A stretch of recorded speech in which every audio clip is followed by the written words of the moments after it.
On the morning of April 30th, 1943, a Spanish sardine fisherman near the town of Huelva spotted something bobbing in the surf.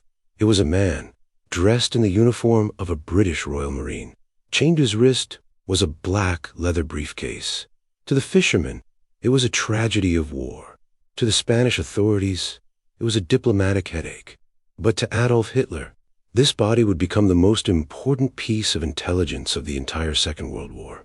This was Major William Martin. But Major Martin didn't exist. He was a dead man, hired by the Allies to lead an entire German army into a trap. This is the story of Operation Mincemeat. By 1943, the Allies had won North Africa. The next step was Fortress Europe.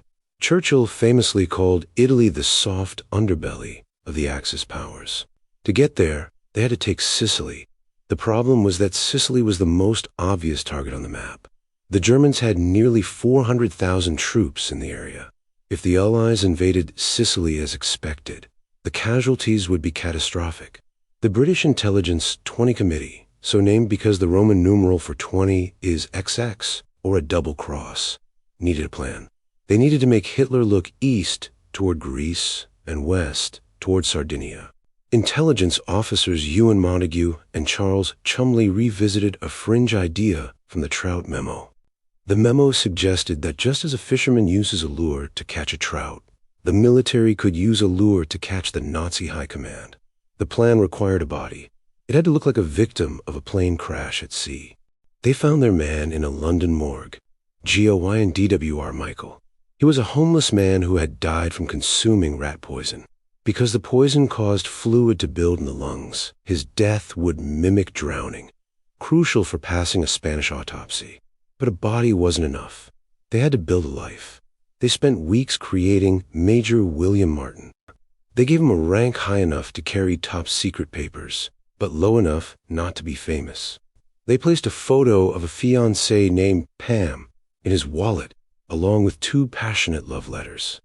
They added an overdraft notice from his bank and a receipt for an engagement ring he couldn't quite afford.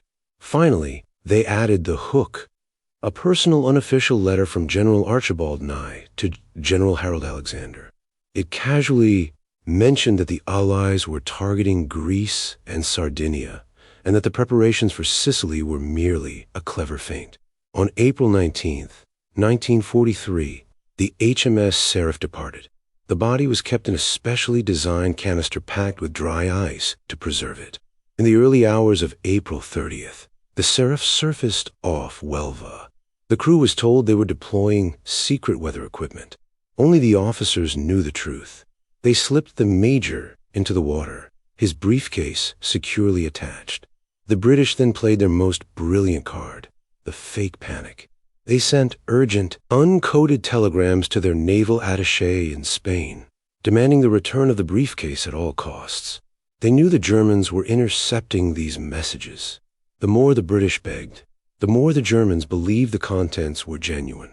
The Spanish authorities allowed German agents to photograph the documents before returning them to the British.